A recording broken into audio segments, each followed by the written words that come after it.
bem-vindos a mais um Cubicast. Este que vos fala é João Brito, seu host favorito do Cubicast. E hoje, tô num lugar diferente, olha só, não são os estúdios Get Up, eu tô em casa, pra variar, não tô no escritório hoje, tá bom?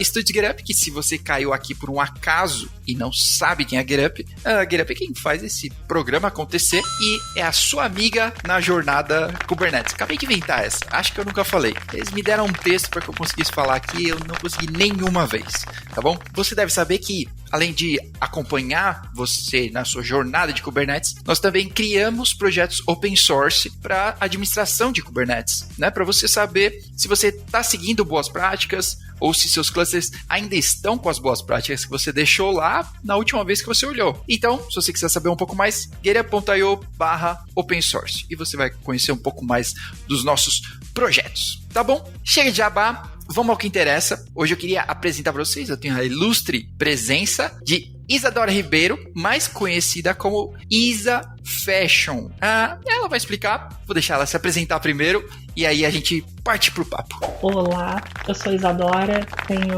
25 anos de carreira, completando esse ano 25 anos de caminhada nessa área de TI. Comecei minha jornada profissionalmente no final dos anos 90, trabalhando como desenvolvedora de software. Trabalhei durante 11 anos como desenvolvedora, como eu digo assim, full time, né, como exclusivamente desenvolvedora, e nos últimos 14 anos na jornada de operações. Então, passei por infraestrutura, DevOps, e já há alguns anos venho trabalhando especificamente com SRE. E recebi o convite do João e tô aqui para dividir um pouquinho de algumas ideias daquilo que eu fui aprendendo e colocando na minha mochilinha ao longo dessa caminhada. Tá bom. Poxa, é uma mochilinha e tanto. Com certeza deve ter rodinha essa mochila, porque são 25 anos de muita coisa, né?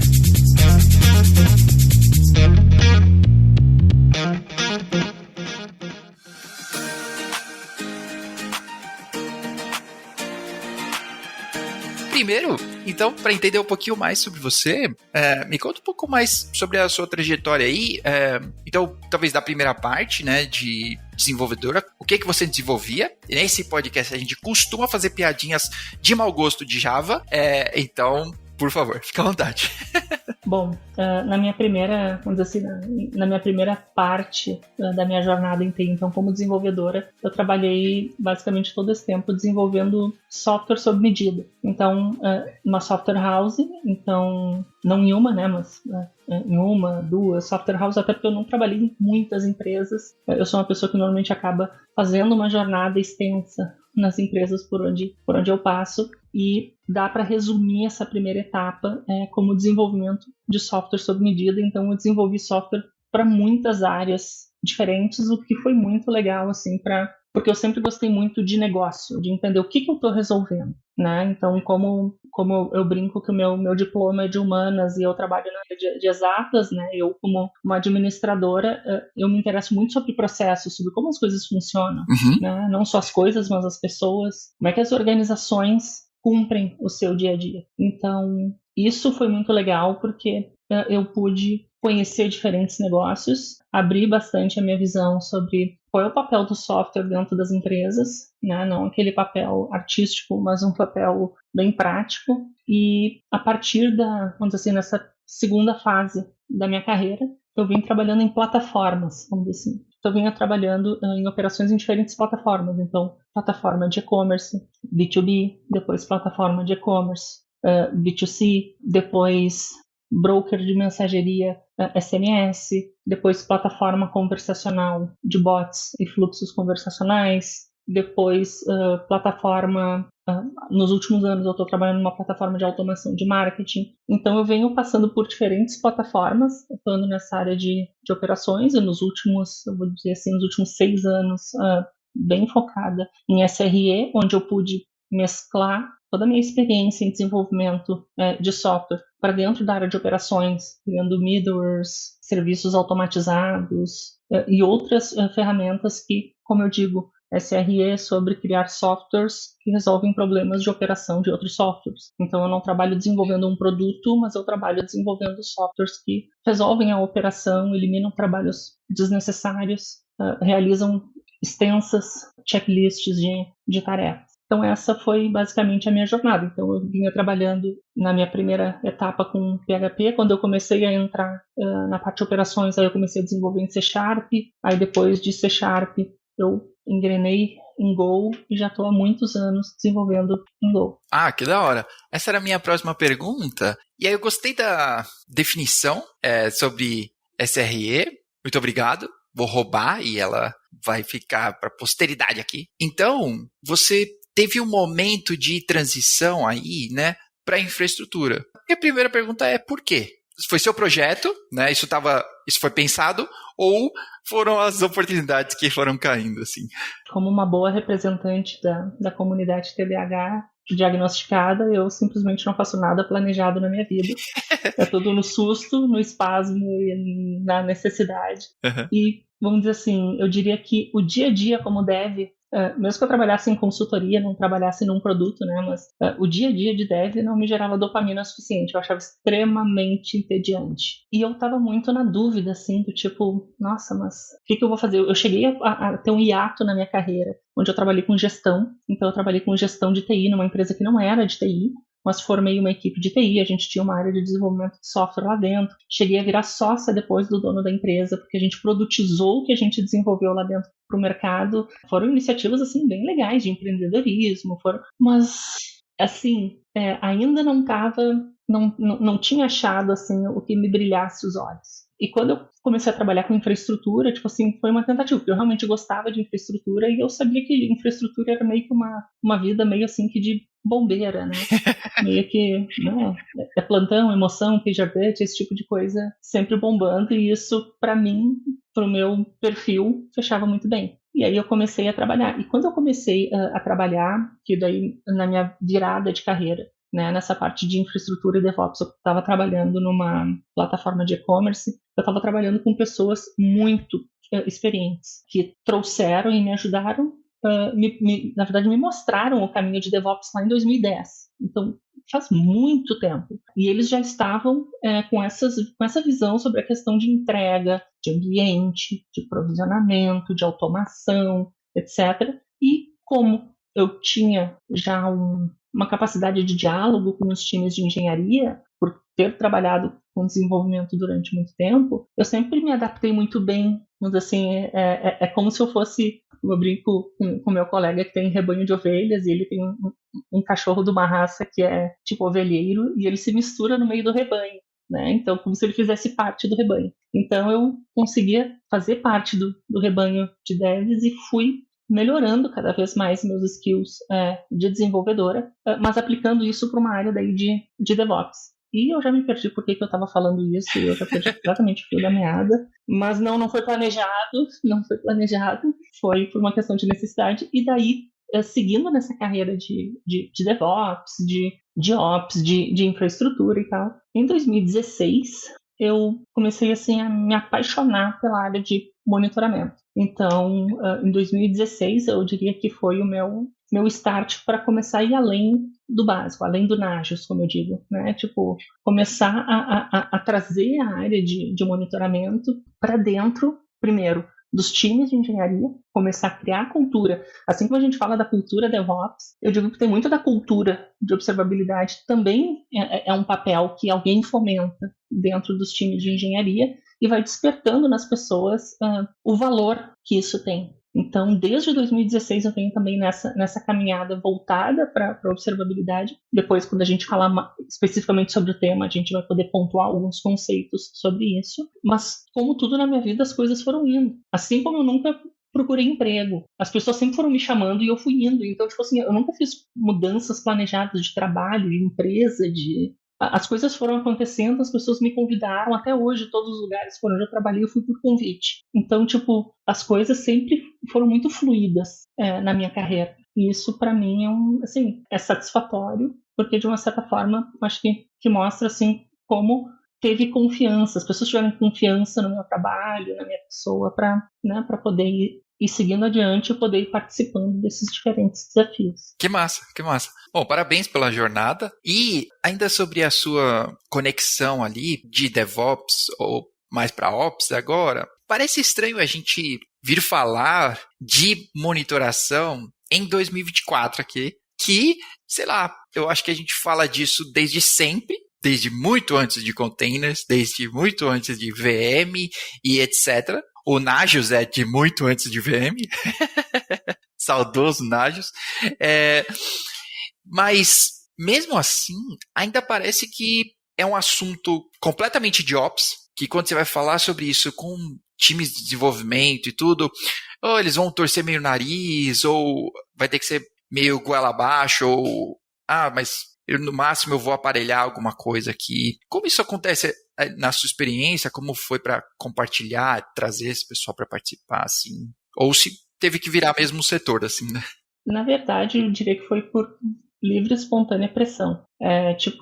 Até hoje, eu vou te dizer que muitas vezes eu, conversando com o time de engenharia, porque eu trabalho sempre muito próxima com eles, não só fisicamente, mas também nas definições arquiteturais, nas definições de como as coisas são implementadas, até porque muitas vezes tem partes da solução que sou eu quem desenvolvo. Então, a gente tem uma troca muito rica, mas eu vou te dizer que até hoje é uma dificuldade, porque eu digo assim, eu queria ver tal informação, vamos instrumentalizar para gerar essa informação, vamos gerar esse evento, ou vamos gerar essa métrica, ou dá para, no mínimo, colocar isso no log. Então, eu vou te dizer assim, que muito do que eu consegui provar de valor em relação a ter informações estruturadas, eventos estruturados, logs estruturados, métricas de fato, foi porque eu não esperei alguém fazer e eu fui atrás. Tipo assim, como exemplo, nas últimas empresas que eu trabalhei. Bom, vocês não vão me dar essa informação? Não, mas tem um bash aqui que tu executa e analisa o log.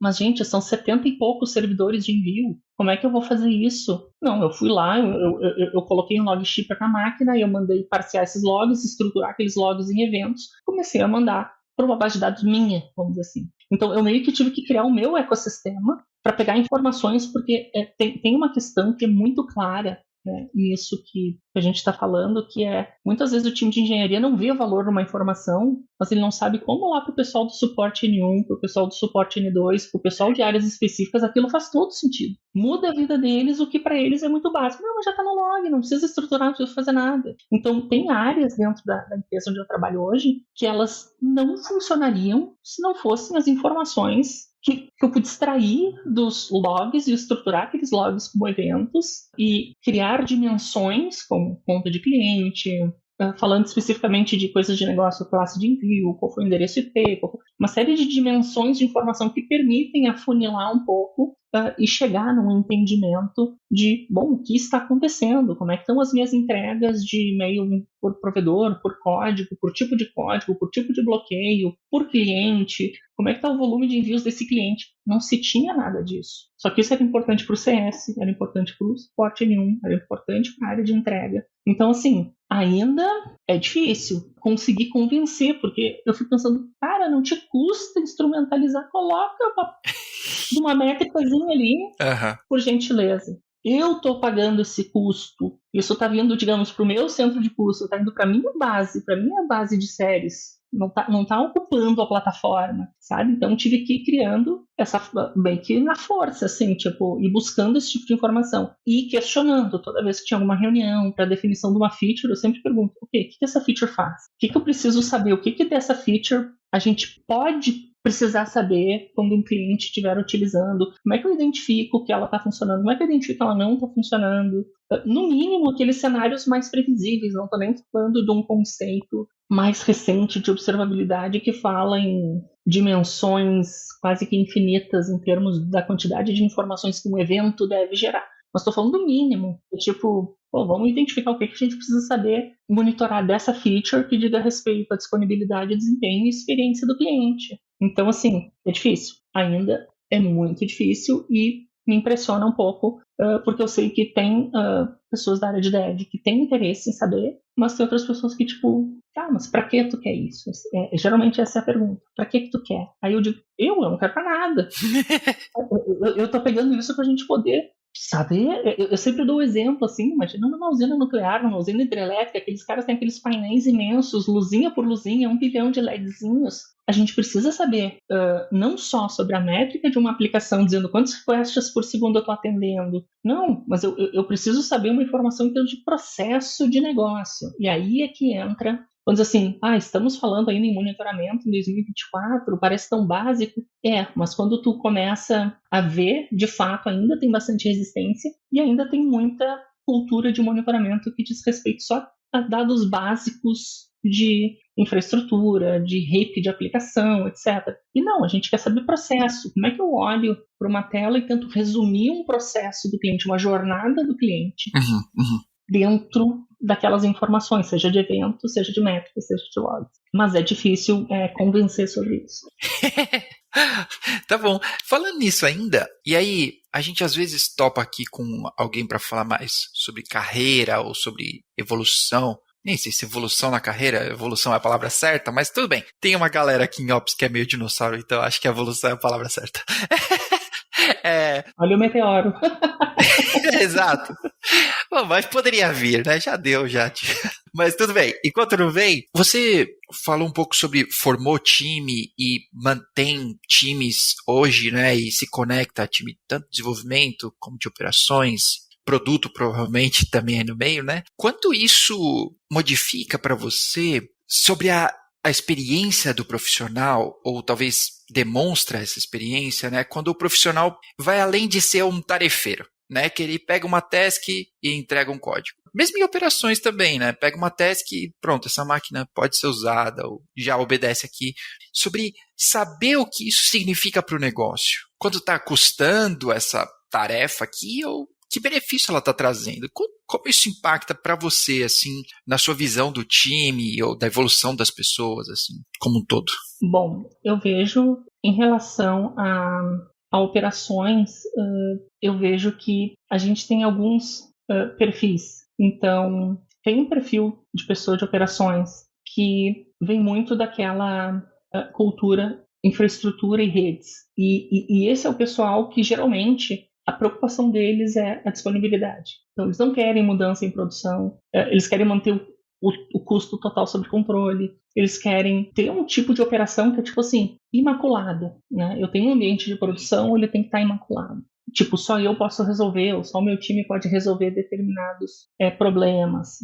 Tem mais dificuldade de dar autonomia, por exemplo, em ambientes para outros times, mesmo que seja através de ferramentas, mesmo que seja através de um Rancher, de um Rundesk, ou de qualquer outra ferramenta que permita algum tipo de automação de alto nível, né? Então, essa é uma galera que eu já trabalhei bastante e que, por sinal, me chamava de babá de dev. Por quê? Porque eu era a pessoa que queria dividir com o dev as responsabilidades, eu queria poder oferecer ferramentas, eu queria atuar junto, eu queria participar das dailies, eu queria ter esse perfil de entender não só da infraestrutura, da base, do ambiente, né? E aí eu comento assim, pontuo assim, uma diferença muito clara em relação ao DevOps e SRE, né, que o DevOps está muito preocupado, como é que esse código vai para a produção, como é que ele tem que operar lá em produção, como é que eu vou provisionar e fazer meu multi-cloud,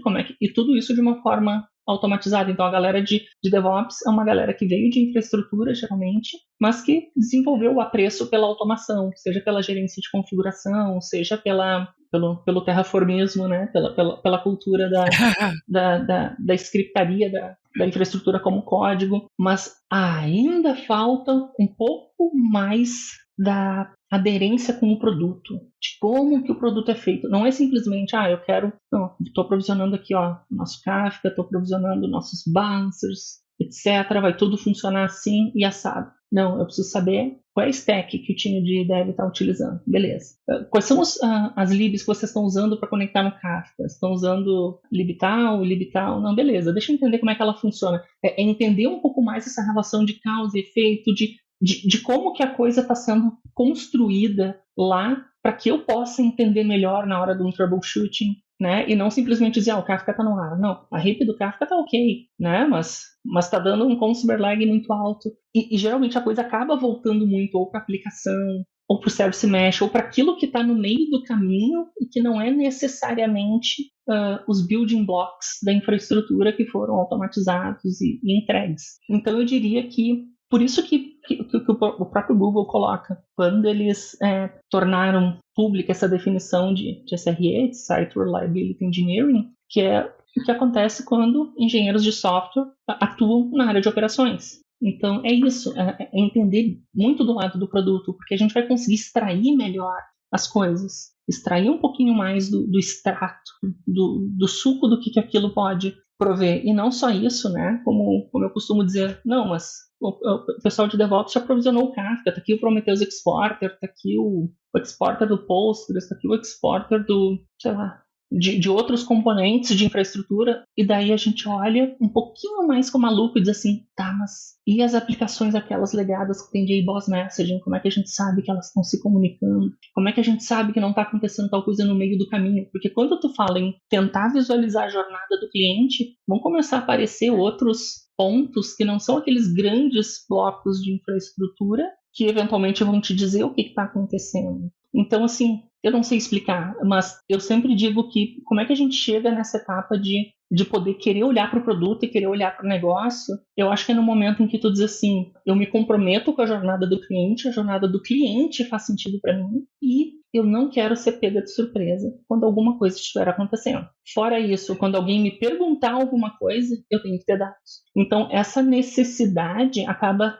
gerando um trabalho infinito, vamos dizer assim, porque o produto está constantemente evoluindo, né? Novos pontos precisam ser observados, novos eventos podem estar acontecendo, porque dentro de uma unidade de trabalho, num software, seja monolito ou seja microserviços, né? A unidade de trabalho seria desde que o request de um cliente chegou até todas as outras aplicações por onde ela passou. A coisa vai ficando mais complexa, especialmente em ambientes distribuídos. Então, quando entram novas funcionalidades, essas unidades de trabalho eventualmente vão precisar de mais informação. Ou seja, não basta eu gerar um evento dizendo o IP de origem do cliente, dizendo qual foi o browser que o cliente usou, qual foi a rota da API que ele acessou. Daqui a pouco eu vou começar a precisar gerar mais coisas. Quantos bytes foram trafegados nessa requisição? Quanto tempo ele levou nessa etapa? Qual é o ID desse trace? Essa unidade de trabalho está relacionada com qual outra para poder criar uma visão de cascata e poder saber, né, passo a passo da jornada da requisição do cliente, o que aconteceu em cada uma daquelas etapas. Então, assim, eu acho que tem muito de perfil. Então, talvez a curiosidade, talvez esse medo de não querer ser pega de surpresa, a gente sempre vai ser, né? Mas esse compromisso, mas eu diria assim, que esse compromisso com o processo, com a jornada do cliente, com o que ele faz, esse compromisso ele vai gerar uma preocupação constante, um trabalho constante em cima de olhar aonde não é tão claro assim que precisa ser observado. Tá bom, eu vou deixar aqui, aproveito para as pessoas que não conhecem ainda, né? Tem um artigo seu sobre como ir além do monitoramento básico. Foi o que me levou até você, acho que eu vi um tweet sobre isso e acabei chegando até você. E aí, eu queria saber se para você, a gente já vem falando um pouquinho, né, até agora sobre isso, sobre observabilidade, monitoração, negócios.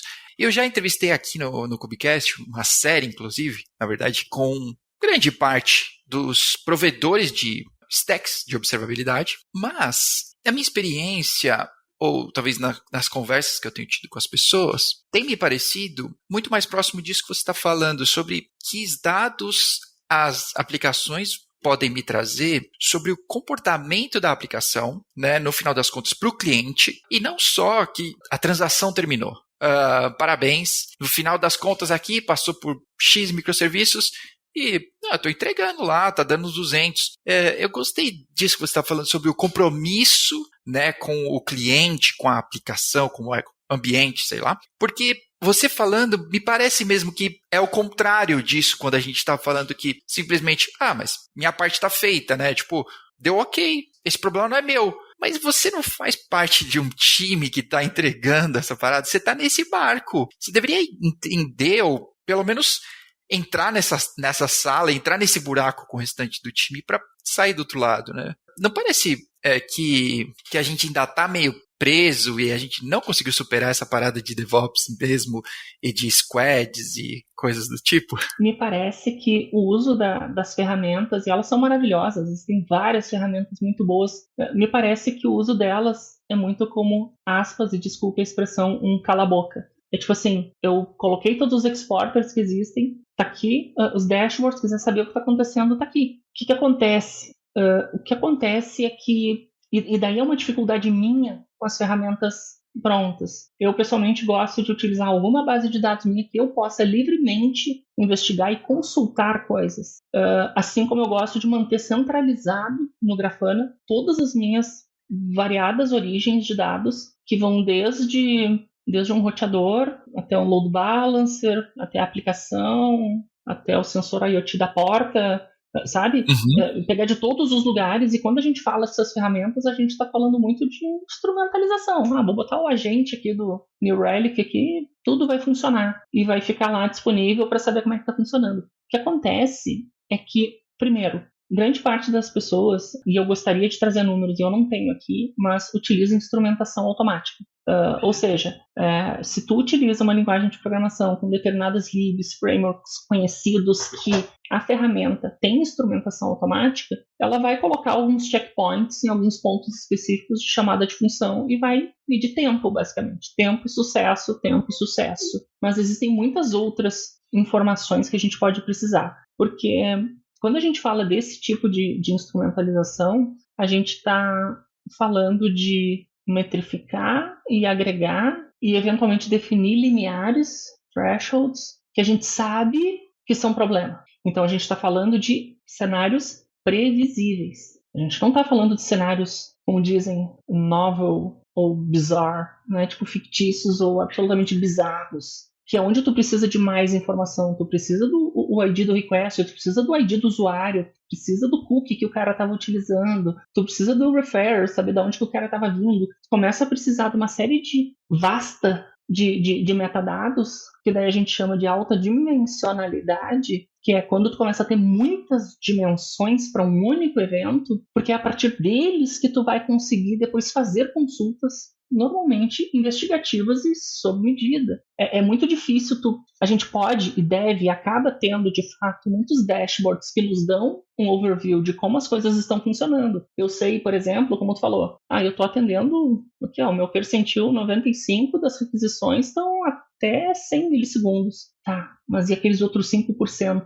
Como é que eu vejo ele? Não é ele que está abrindo chamada no suporte, não é esse que o CS está tendo que ajudar toda semana. E para isso a métrica não funciona, porque ela não tem detalhe suficiente, porque ela é agregada, né? Então ela não tem detalhe suficiente para tu chegar naquela requisição, naquela jornada específica da requisição daquele cliente. E aí é que as coisas começam eventualmente a ficar caras as ferramentas, porque daí tu começa a falar não mais em métricas, mas em eventos com alta dimensionalidade, ou seja, com muitas dimensões para poderem ser roladas e analisadas, como se fosse um cubo, e da mesma forma tu precisa de informações com alta cardinalidade, coisa que as ferramentas de métricas normalmente não suportam. A alta cardinalidade seria a alta variabilidade, ou seja, tu ter uma determinada dimensão cuja informação vai ser praticamente, só vai existir ela para um request. Ela não é como um índice num banco de dados que a partir dele tu vai chegar em N registros. Não. Uma informação ou uma dimensão de alta cardinalidade quer dizer que ela praticamente vai ter uma variabilidade infinita.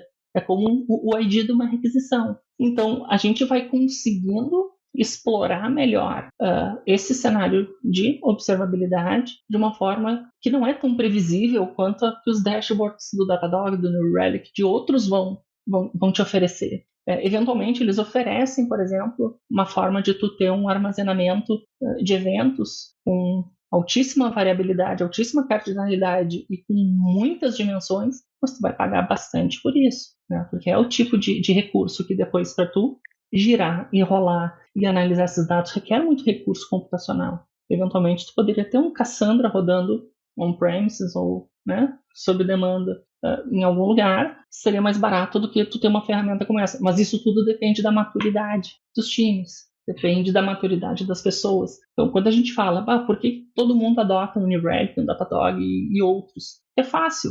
Tu manda fazer instrumentalização automática, manda um monte de Prometheus Exporter mandar para um lugar e um lugar mandar para lá, e tá tudo certo. Tu vai ter um monte de gráfico lindo, um monte de possibilidades maravilhosas, mas na hora que o bicho pega, que é na hora dos cenários não previsíveis, aí fica mais difícil. Então, claro, é melhor ter do que não ter, mas num nível de maturidade para essa área de observabilidade, a gente vai entendendo que às vezes ou a gente vai ter que comprar uma ferramenta mais cara, ou vai ter que daqui a pouco ter a nossa solução in-house. Né? Vou jogar todos os eventos para um Kafka, do Kafka eu vou tirar esses eventos e vou ingerir num ClickHouse, ou vou ingerir no Cassandra, ou no InfluxDB, e assim por diante.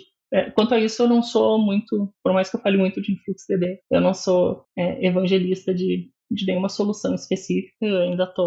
Eu realmente tô louca para que o InfluxDB 3 esteja disponível open source, porque aquilo vai ser um game changer para competir com Cassandra, com Honeycomb, com outras ferramentas que dão suporte a essa variabilidade de dimensões e número vasto de dimensões. Então eu estou assim curiosíssima pro lançamento deles. Legal.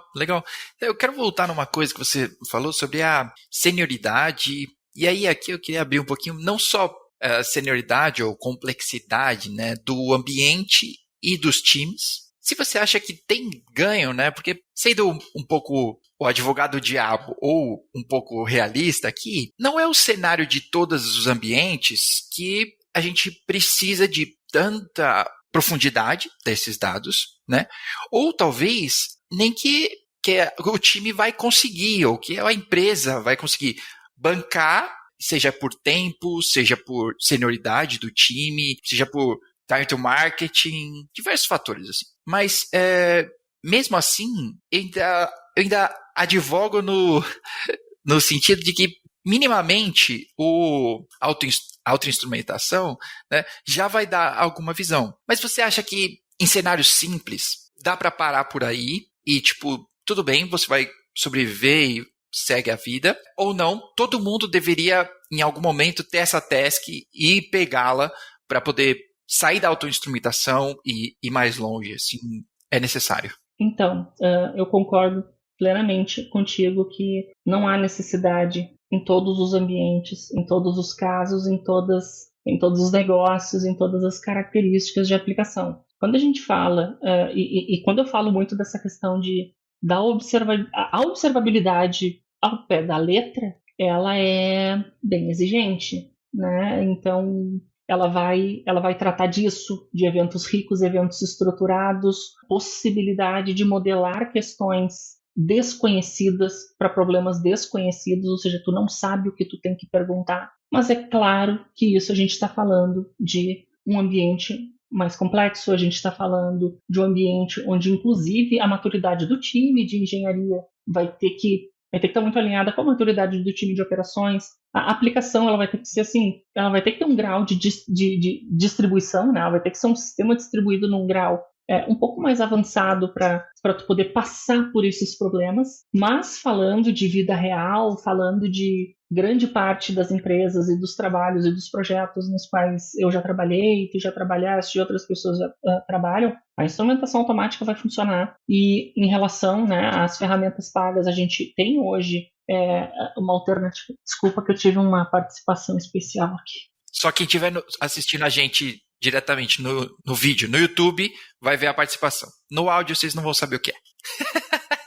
A gente tem iniciativas como o OpenTelemetry, que eu acho que vem como uma ferramenta muito legal para trazer um grau a mais de, não digo de maturidade, mas um grau a mais de condições de enriquecimento nesse cenário de logs estruturados, de traces e de métricas, para ficar mais acessível para as pessoas. Eu acho que o OpenTelemetry é uma iniciativa muito legal. Ele também possui a instrumentação automática. Infelizmente, para Go, é uma das linguagens que ele menos tem instrumentação automática. Idealmente, para Go, a gente vai precisar instrumentalizar nas nossas funções, etc. Mas tem para Node, tem para Java, tem para C Sharp, tem para diversos. Então, com certeza, vai ajudar. É bem melhor ter, e é uma forma de começar a criar a cultura, né, de ver o valor. Então, até assim, né, tu comentou, mas será que as empresas também vão ver o valor nisso, não só a necessidade, mas, tipo assim, eu vou pagar caro por um profissional, uma super senioridade, entre aspas, só para cuidar disso. É por isso que a observabilidade, ela acaba, pelo menos na minha área de atuação, entrando junto, né, no conjunto de atuação de SRE, né, como responsáveis pelo produto, responsáveis pelos SLAs, pelos SLOs da aplicação, da plataforma, do produto como um todo. Então, entra nesse pack, né? Então, entra ali onde tu tem uma pessoa com skills de engenharia de software, uma pessoa com skills de... Não deixa de ser um skills de dados, mas mais voltado para dados em tempo real do que efetivamente um BI ou um Data Analytics mais aprofundado, mas acaba entrando no pack de SRE, de pessoa de operações, com experiência em, no mínimo, né, monitoramento e observabilidade, engenharia de software e bastante voltada para o nível de produto para cima, né, produto para negócio, para cliente. Então, se tu tem uma pessoa de SRE com esse perfil, tu tem uma relação de custo-benefício que vale a pena. Né, onde tu pode começar a ter, como por exemplo na empresa que eu trabalho hoje, a gente tem tudo open source, então a gente não está pagando fortunas por ferramenta, a gente não está pagando fortunas para Honeycomb ou para qualquer outra ferramenta, a gente tem uma stack nossa, com Prometheus, com InfluxDB, tudo open source. Então, tem como ter uma solução, entre aspas, não de baixo custo, né? Ter um profissional de operações, DevOps ou SRE, não é barato. Mas em termos de ferramental e custo total da área, tem opções. Né? Tem OpenTelemetry, tem as bases de dados open source, dá para fazer chover com instrumentação automática, coleta de métricas, in-house, com certeza isso já vai gerar muito valor.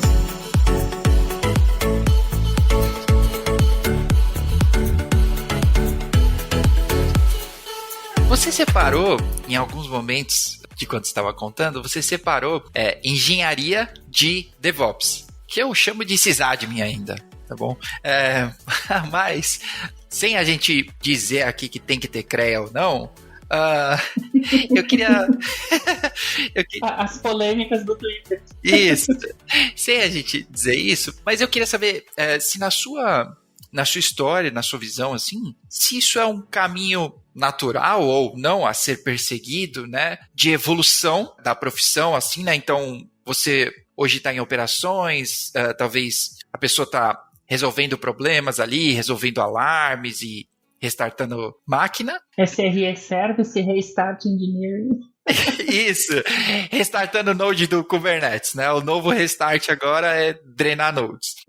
E o SRE seria quem finalmente conseguiu escapar do plantão, né? E aí ele tá pensando em coisas, nem sempre, mas que agora tá conseguindo criar as ferramentas, né? Não só utilizar, talvez. Não sei, me delonguei na pergunta. Como você acha? Então, aí entra outra polêmica que eu constantemente estou batendo na tecla e que algumas pessoas vão junto comigo apoiando essa causa, né? Que a gente diz assim, script não é suficiente, SRE tem que codar. Uhum. E tem que codar com métrica, com teste, com log estruturado, com build, com packing, com todo o fluxo de vida de um software. Então, o SRE pode não estar codando um produto, o backlog do teu produto, etc. Mas ele está codando outras coisas que são satélites ao produto. E eu vou gerar uma grande polêmica, onde eu digo assim, SRE não pode codar script. SRE tem que programar de verdade. Não que o nosso dia a dia seja permanentemente esse, mas, no mínimo, metade do teu trabalho vai ser codando. Se tu não estiver fazendo isso, é porque ou tu já atingiu um grau de maturidade de operações muito absoluto, muito pleno, vamos dizer assim, ou porque tu ainda está fazendo muita coisa na mão. Porque cada nova funcionalidade que entra no produto, mudanças de infraestrutura, mudanças externas, como por exemplo, agora não estamos mais gerando certificado pela autoridade certificadora tal, agora mudou a API do Let's Encrypt, agora os limites do Let's Encrypt mudaram, agora o HProxy lançou um offload de processamento de requests. É tudo muito dinâmico, as coisas estão sempre acontecendo. Hoje mesmo eu estava olhando o release notes do HProxy 2.9 e já olhei e falei, cara, vou ter que adaptar meu offload agent aqui para tratar esse caso aqui que vai ser legal. Já posso tirar determinadas ACLs e passar isso para dentro da minha aplicação. Então, assim, eu, pessoalmente, tenho muito esse entendimento exatamente do que tu falou, que existe um grande valor nessa atuação onde eu uso ferramentas. Então, eu uso Terraform, eu uso CloudFormation, eu uso um componente daqui, eu uso um componente dali para poder montar os meus blocos de infraestrutura. Então, existe sim muito valor e existe bastante demanda para essa área de DevOps nesse sentido. Agora, para SRE, que atua diretamente com plantão, com resposta a incidente, com performance, com demanda de experiência do usuário, a gente tem espaço para todo mundo. E quando me procuram no LinkedIn para as vagas, sempre vem assim, temos uma vaga para SRE aqui. Eu olho na descrição, é DevOps. Temos uma vaga de DevOps. Aí quando eu olho a descrição, é SRE. Sabe? Existe muita confusão, mas dá para dizer que o SRE ele foi uma evolução do N3, né? Vamos dizer assim, tu tinha um N2 que fazia troubleshooting na plataforma, tu tinha um N3 que era o próprio time de engenharia que eventualmente fazia correção, fazia fix, fazia patch, e muitas vezes tu vê a SRE fazendo patch no produto. E acontece, porque conhece a stack, porque programa junto. É como se fosse alguém destacado do time de engenharia para poder trabalhar junto com operações. E poder dizer, é assim que o produto conversa, é assim que ele funciona. Esses são os miúdos que tem aqui dentro e como isso vai operar e quais são o tipo de coisa que não é o produto que vai resolver, mas quais são outros software que vai ter que desenvolver. Então, é bem isso. Para SRE, é como se eu não pudesse numa prateleira tirar um software que resolve um problema para mim. Porque muitas vezes vão ser extensões do teu produto que tu vai acabar desenvolvendo, né? Para ficar renovando o certificado, entregando para um balancer, para poder interagir com a API da AWS, interagir com a API do Spanhouse, para interagir com a API da Hatch. Então, o que existe para SRE não é produto de prateleira. Existe um universo de APIs que muitas vezes tu tem que encadear como processos. Legal. E fazer isso em Bash é impossível. Mas esse pedacinho aqui, o que vai ter de sysad me vindo falar que dá para fazer, eu faço isso com wget, eu faço isso com curl. Não é para fazer. Simplesmente porque não é. Que da hora. O pior de tudo é que dá. Só que vai ser uma dor de cabeça danada. Ficar tratando erro, tratando exceção, de quando logo estruturado de aerométrica, isso, aquilo. Aí são coisas que as linguagens de programação vão oferecer, né? Mais recursos para esse tipo de coisa. Não, e vai ter só aquele desgraçado que sabe dar manutenção naquele script que ele tirou da cabeça, né? Aí eu brinco assim, se o Bash passou de 50 linhas, eu já não sei ler. Massa.